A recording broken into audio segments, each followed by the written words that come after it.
Lanao del Norte, located in northern Mindanao, is a province known for its breathtaking landscape, rich culture, and warm people.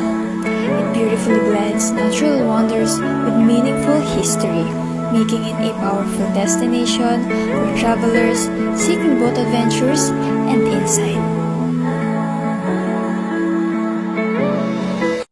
Oh, my dear tourists, can you hear me? Alright, that's the spirit. Maayong buntag sa tanan. To translate that, good morning to all of you, my dear tourists. I am Catherine, your tour guide for today, and welcome to Lanao del Norte. And let me introduce to you our coach captain, Mr. Dave. Can you say hi to Mr. Dave? But first, speaking of, let's have a head count first. Let's start from you, ma'am. 1, 2, 3, 4, 20. Perfect. We are complete. But now, we are heading to our first destination. I want you to realize with that area and discuss the safety reminders. First, I ask you to remain seated until we reach our first destination. Second, always follow your itinerary and stay within the group. Third, never leave your things unattended. I have three things with me. First, if I whistle once while raising the flag, it means I give you the time to explore and you can take a picture. And second, if I whistle twice while raising the flag, it means we need to go back to our place so that we can prepare to our next destination. And if in case you're not feeling well, my dear tourist, I have my medicine kit here and don't hesitate to call my name. Time check, it's 7 a.m. We will be arriving our first destination 7 minutes from now.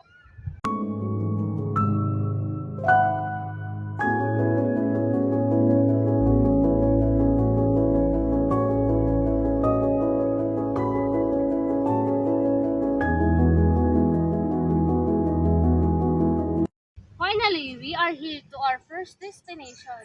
Our first destination is the Pangil Bay Bridge.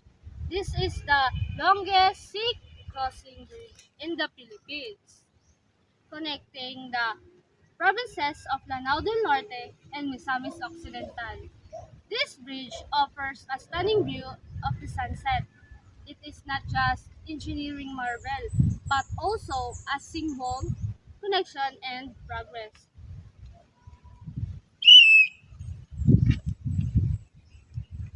Okay, my dear tourists, you can take a picture now.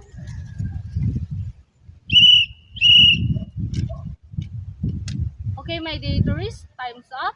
We need to go back to our bus so we can proceed to our last destination. But before that, let me have a head count first. Let's start from you, ma'am. 1, 2, 3, 4, 20. Perfect. We are complete.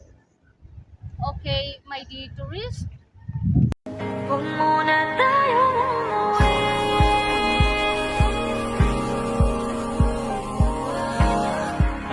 Dito muna.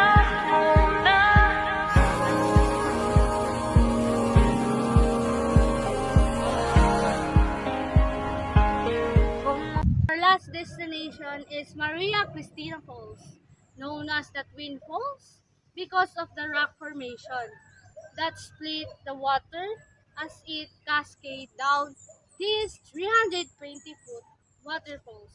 It's not just beautiful, but also powerful.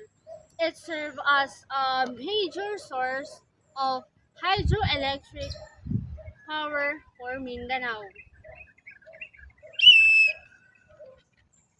Okay, my dear tourists, you can take a picture now.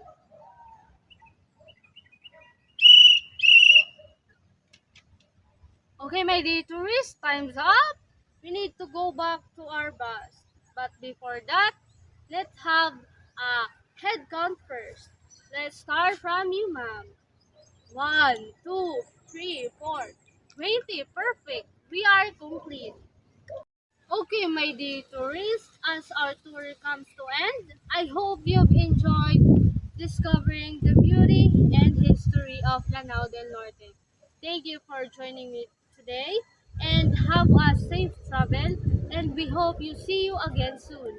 Mabuhay!